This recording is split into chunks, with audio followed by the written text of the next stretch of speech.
الحمد للہ رب العالمین والصلاة والسلام علی اشرف الانبیاء والمرسلین وعلی آلہ واصحابہ اجمعین۔ قال اللہ تعالی وتبارک فی شان حبیبہ مخبرا وعامرا ان اللہ وملائکتہ یصلون علی النبی یا ایہا الذین آمنوا صلوا علیہ وسلموا تسلیما۔ الصلاۃ والسلام علیک یا رسول اللہ وعلی آلک و اصحابک یا محبوب رب العالمین۔ تمام حمد و ثنا، تعریف و توصیف اللہ جل مجدہ الکریم کی ذات بابرکات کے لیے، جو خالق کائنات بھی ہے اور مالک شش جہات بھی۔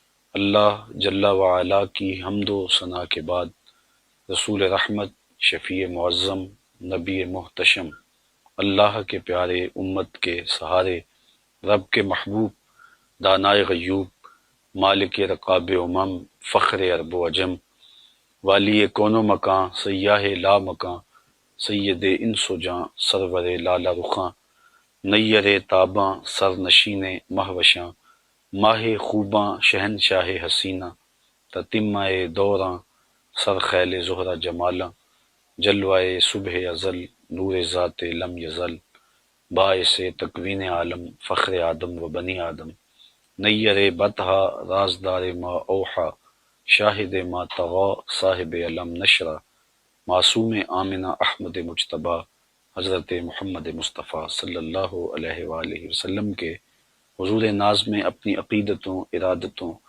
اور محبتوں کا خراج پیش کرنے کے بعد، علی مرتبت محتشم سامعین، السلام علیکم ورحمۃ اللہ وبرکاتہ۔ آج مولا کائنات سیدنا علی المرتضیٰ رضی اللہ تعالی عنہ کے تذکرہ نور پر مشتمل چند باتیں آپ کے گوش گزار کرنا چاہوں گا۔ اللہ تعالی مجھے حق کہنے کی توفیق سے مالا مال کرے اور ہماری اس کاوش کو اپنی بارگاہ میں مستجاب کرے۔ حضرت سیدنا علی المرتضیٰ رضی اللہ تعالیٰ عنہ رسول کریم صلی اللہ علیہ وآلہ وسلم کے چچا زاد بھائی تھے، اور جب حضور نے اعلان نبوت کیا تو وہ خوش نصیب لوگ جنہوں نے سب سے پہلے حضور کی دعوت پہ لبیک کہا اور حضور کی نصرت، اعانت اور مدد کے لیے پوری قوت کے ساتھ کھڑے ہوئے، ان میں حضرت سیدنا علی المرتضیٰ رضی اللہ تعالیٰ عنہ کا نمایاں نام ہے۔ اور آپ نے حضور علیہ الصلاۃ والسلام کے لیے اپنا سب کچھ قربان کرنے کا جو عزم کیا، پہلے دن سے ہمیشہ اس پر کھڑے رہے اور پوری قوت کے ساتھ اسلام کی سربلندی کے لیے، دین اسلام کے فروغ کے لیے مستعد اور فعال رہے۔ حضرت سیدنا علی المرتضیٰ رضی اللہ تعالی عنہ کا حضور کے ساتھ یہ تعلق کہ حضور کے چچا زاد بھائی تھے، لیکن یہ تعلق اور زیادہ پختہ ہو جاتا ہے جب حضور اپنی لاڈلی صاحبزادی حضرت سیدہ طیبہ طاہرہ حضرت سیدہ فاطمہ سلام اللہ علیہا کو سیدنا علی المرتضیٰ رضی اللہ تعالی عنہ کے عقد میں دے دیتے ہیں، اور پھر وہ قربت جو حضور کو حضرت مولا کائنات سے حاصل تھی اور زیادہ گہری ہو جاتی ہے۔ جب مدینہ المنورہ کی طرف ہجرت ہوئی تو حضور نے انصار کو اور مہاجرین کو ایک دوسرے کا بھائی بنا دیا، تو حضرت علی المرتضیٰ رضی اللہ تعالی عنہ کی باری آئی تو حضور نے انہیں اپنا بھائی قرار دیا۔ حضرت سیدنا علی المرتضیٰ کے مناقب، آپ کے فضائل پر مشتمل بہت احادیث ہیں جو کتب احادیث کے اندر موجود ہیں، لیکن حضور نبی رحمت صلی اللہ علیہ وآلہ وسلم نے حضرت علی المرتضیٰ کی محبت کو، آپ کے پیار کو پوری امت میں راسخ کرنے کے لیے ارشاد فرمایا۔ حضرت زید بن ارقم رضی اللہ تعالی عنہ سے مروی ہے، اور تھوڑے الفاظ کے فرق کے ساتھ یہ روایت دیگر اصحاب رسول سے بھی مروی ہے۔ تقریباً 30 اصحاب اس روایت کی شہادت دیتے ہیں کہ حضور علیہ الصلوۃ والسلام نے ارشاد فرمایا، من کنت مولاہ فعلی مولاہ، جس کا میں مولا ہوں اس کا علی مولا ہے۔ تو حضور نے حضرت علی المرتضیٰ رضی اللہ تعالی عنہ کی محبوبیت کے لیے، آپ کے پیار کے لیے لوگوں کو آمادہ کیا اور ان کی محبت لوگوں کے سینوں میں دلوں میں جاگزیں کی۔ حضرت ام سلمہ رضی اللہ تعالیٰ عنہ سے مروی ہے، حضور نے ارشاد فرمایا لا یحب علیا منافق ولا یبغضہ مومن، علی سے منافق محبت نہیں کر سکتا اور مومن بغض نہیں رکھ سکتا۔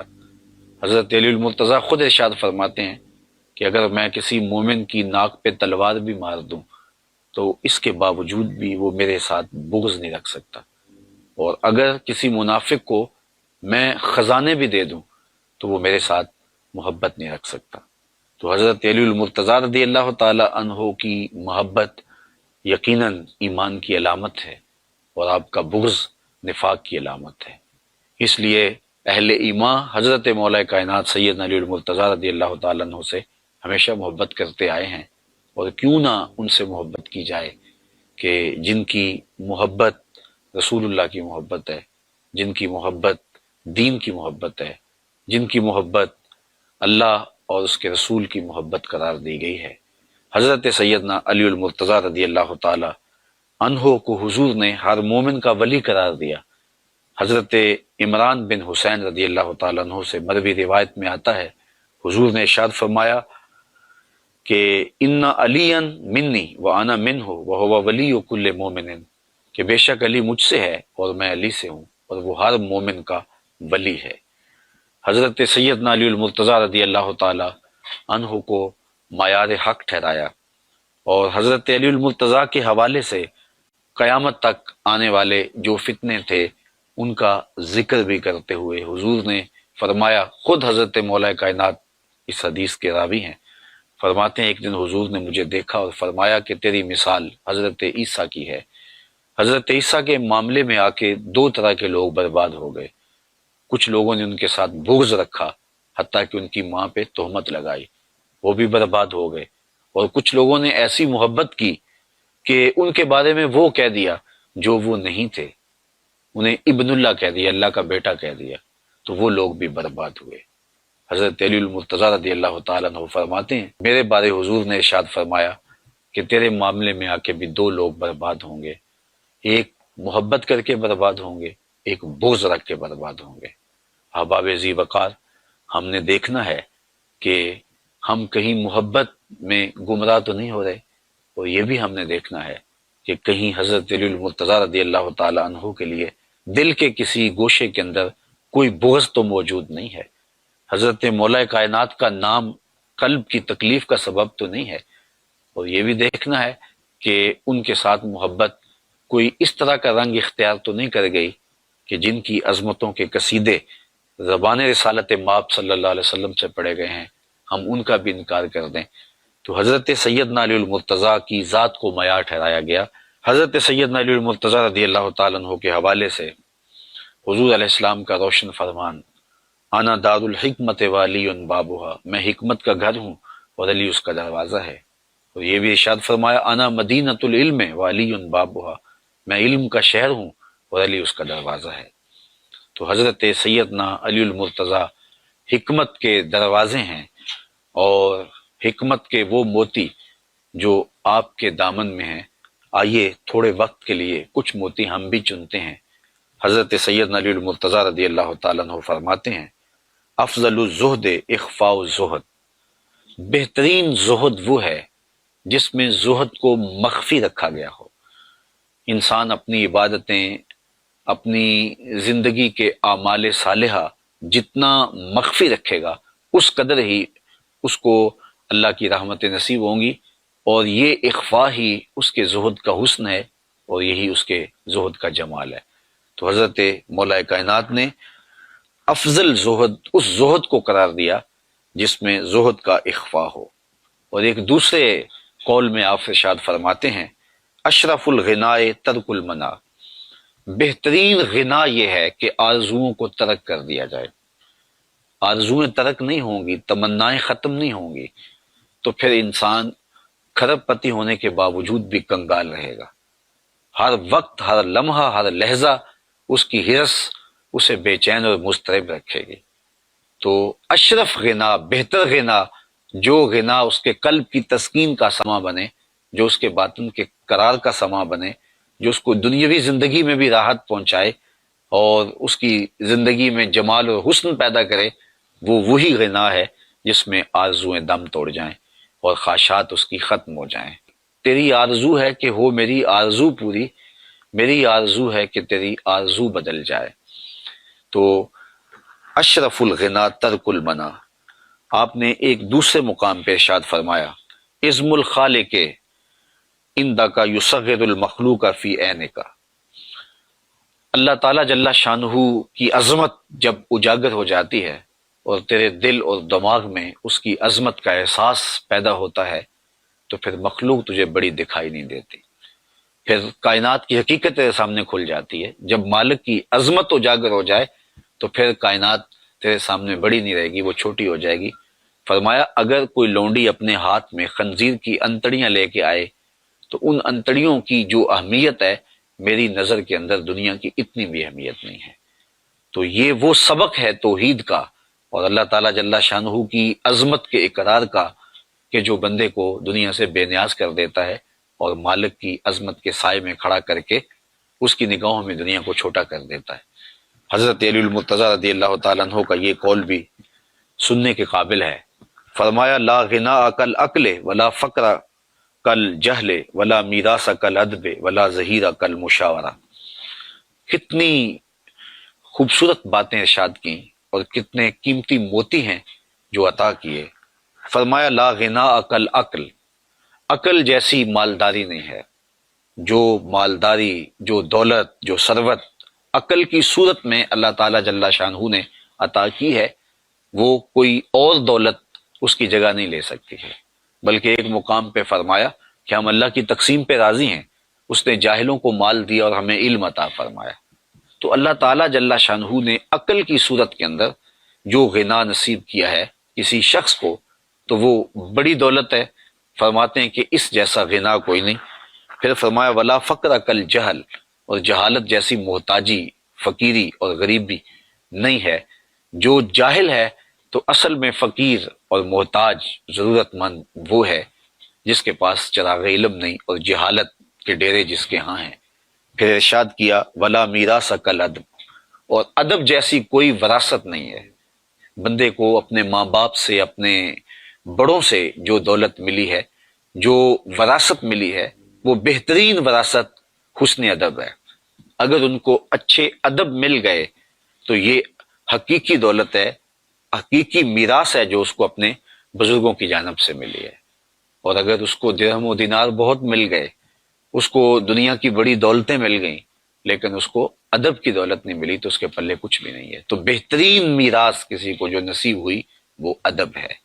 تو ادب وہ دولت ہے، ادب وہ ثروت ہے کہ جو باقی ساری ثروتوں سے اور دولتوں سے بھاری ہے۔ حضرت سیدنا علی المرتضیٰ رضی اللہ تعالیٰ عنہ نے چوتھی بات ارشاد فرمائی ولا ظہیرہ کالمشاورہ، مشاورت جیسا کوئی مددگار نہیں ہے۔ جو ظہیر اور جو مددگار مشاورت ہے، اس طرح کا کوئی بھی مددگار اور کوئی بھی ساتھی اور کوئی بھی جو ہے وہ دوست نہیں ہے۔ حضرت سیدنا علی المرتضیٰ رضی اللہ تعالیٰ عنہ کا ایک قول نور دیکھیے جو آپ نے انسانی زندگی کی تہذیب کے لیے ہمیں ارشاد فرمایا ہے۔ فرمایا من ظن بک خیرا صدق ظنک، اگر کوئی تجھے اچھا تصور کرنے لگ جائے تو تو اس کے تصور کو سچ کر دکھا۔ اگر تیرے بارے میں کسی کی رائے یہ ہے کہ یہ بہت اچھا ہے اور تو جانتا ہے کہ میں اچھا نہیں ہوں، تو تو حقیقتاً اچھا ہو جا تاکہ اس کا ظن تیرے بارے درست ہو جائے۔ اعلیٰ حضرت امام اہل محبت امام شاہ احمد رضا خان فاضل بریلوی علیہ رحمہ، آپ حافظ قرآن نہیں تھے، لیکن لوگوں کا یہ گمان تھا کہ آپ حافظ قرآن ہیں۔ ماہ سیام کی گھڑیاں آئیں تو لوگوں نے آپ سے کہا حضرت آپ اس مرتبہ قرآن سنائیے، تو آپ قرآن مجید کے حافظ نہیں تھے، لیکن لوگوں کا یہ ظن تھا تو آپ نے قرآن مجید یاد کر لیا اور ایک مہینے کے اندر حفظ بھی کیا اور سنایا بھی۔ روزانہ پڑھتے تھے اور شام کو سنا دیتے تھے کہ لوگوں کا میرے بارے ظن یہ ہے کہ میں حافظ قرآن ہوں، تو چلو میں حافظ قرآن بن جاتا ہوں۔ تو سیدنا علی المرتضیٰ فرماتے ہیں جب لوگوں کا تیرے بارے اچھا ظن ہو تو تو ان کے ظن کے مطابق ہی ہو جا، تو ان کے ظن کو سچا کر دکھا۔ آپ کا ایک اور قول جو زندگی میں بہت زیادہ ہمیں رہنمائی فراہم کرتا ہے، بالخصوص فتنے کے دور میں یہ قول انتہائی رہنما قول ہے۔ ارشاد فرمایا کن فی الفتنہ کا ابن اللبون لا زہر فیرکب ولا درع فیحلب، فرمایا تو فتنے کے زمانے میں اونٹ کے 2 سال کے بچے کی طرح ہو جا، نہ تیرے پہ سواری کی جا سکے اور نہ تیرا دودھ دھویا جا سکے، یعنی فتنے میں تو لوگوں کا فتنے میں مددگار نہ ہو اور ان کے لیے کسی طرح بھی تو معاون نہ بن پائے، تو فتنے میں اپنے دامن کو بچا کر کے محفوظ رہا جائے اور اپنی حفاظت کی جائے۔ تو کتنی خوبصورت مثال دی کہ جس طرح اونٹ کا 2 سال کا بچہ ہوتا ہے کہ وہ دودھ بھی نہیں دیتا اور سواری کے قابل بھی نہیں ہوتا، تو نہ تو فتنے کو کوئی طاقت فراہم کر سکے اور نہ ان کی کوئی مدد کر سکے اور نہ ان کی کسی ضرورت کو، فتنہ گروں کی کسی ضرورت کو پورا کر سکے، ابن لبون کی طرح ہو جا۔ پھر آپ نے یہ بھی ارشاد فرمایا من حاسب نفسہ رابحہ ومن غفل عنہا خاسرہ ومن خاف آمنہ ومن اعتبر ابصر ومن ابصر فہمہ ومن فہم عالمہ۔ آپ نے ارشاد فرمایا جس نے اپنے نفس کا محاسبہ کیا وہ کامیاب ہو گیا، بامراد ہو گیا، اور جو محاسبہ نفس سے غافل رہا وہ نقصان میں رہا، اور جس نے اللہ تعالیٰ کا خوف اپنے من میں سما لیا، اپنے باطن میں اتار لیا، وہ امن پا گیا۔ ومن اعتبر، اور جس نے عبرت حاصل کی، اب سارا اس کی آنکھیں کشادہ ہو گئیں اور اس کا سینہ روشن ہو گیا، اسے نور معرفت مل گیا۔ ومن ابصر فہمہ، اور جس کو بصیرت کا نور مل گیا تو وہ سمجھدار ہو گیا۔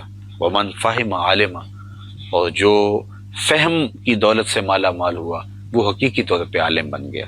صیغے یاد کرنے سے عالم نہیں بنتا، بلکہ عالم بننے کے لیے بصیرت کا نور چاہیے، عالم بننے کے لیے بصیرت کے اجالے چاہیے، خوف خدا چاہیے، خشیت الہی چاہیے۔ تو یہ وہ راستہ ہے جو ہمیں علم کی طرف لے جاتا ہے، اور ایک عالم کے لیے محاسبہ ذات سے شروع ہو کر کے فہم دین تک یہ ساری منزلیں آتی ہیں، تو پھر وہ عالم بنتا ہے۔ حضرت سیدنا علی المرتضی رضی اللہ تعالی عنہ فرماتے ہیں من عظم صغار المصائب ابتلاہ اللہ بکبائرہا، جو چھوٹی مصیبتوں کو بڑا سمجھنے لگ جاتا ہے اللہ تعالیٰ جل شانہ اسے بڑی مصیبتوں میں مبتلا کر دیتا ہے۔ زندگی کے اندر مصیبتیں، آلام، مصائب ہمیں آتے رہتے ہیں، تو چھوٹی مصیبت آ جائے تو خم خواہ واویلا نہیں مچانا چاہیے، اور اگر چھوٹی مصیبت پر واویلا مچانے لگ جائیں گے تو پھر ایک دن آئے گا کہ اللہ بڑی مصیبتوں میں بھی ہمیں مبتلا کر دے گا۔ تو حضرت علی المرتضیٰ نے کتنا روشن قول ہمارے سامنے رکھا کہ اللہ کی طرف سے کوئی آزمائش آ جائے، امتحان آ جائے، اس کو صبر سے، حوصلے کے ساتھ اس امتحان کو، اس آزمائش کو گزارا جائے، تاکہ بڑی آزمائش سے، بڑی مصیبت سے بچا جا سکے۔ آپ کا ایک اور قول بھی دیکھیے، فرمایا تھوڑا سا شک دین بگاڑ دیتا ہے اور تھوڑی سی دنیا آخرت برباد کر دیتی ہے۔ تشکیک جب پیدا ہوتی ہے تو پھر دین نہیں رہتا۔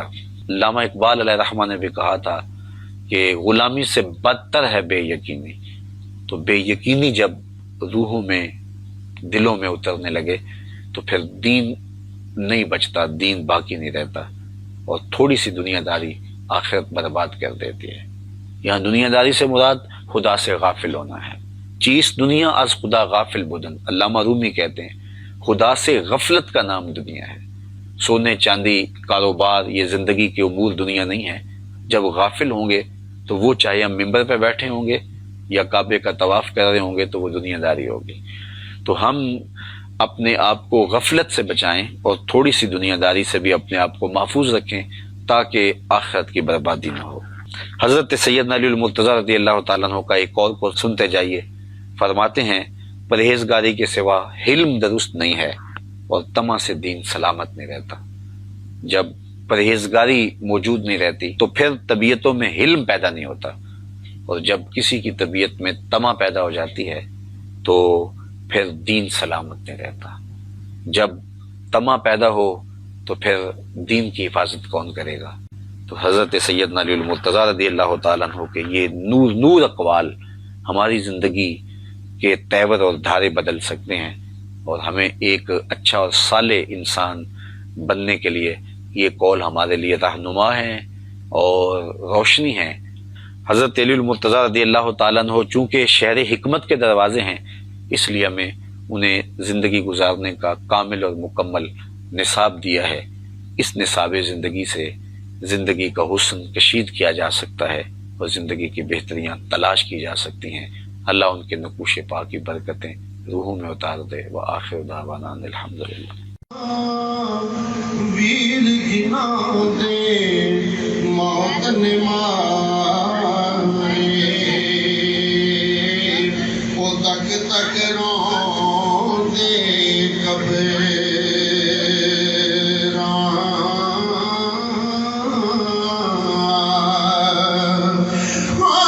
دنیا ڈالی اسی ہمارے،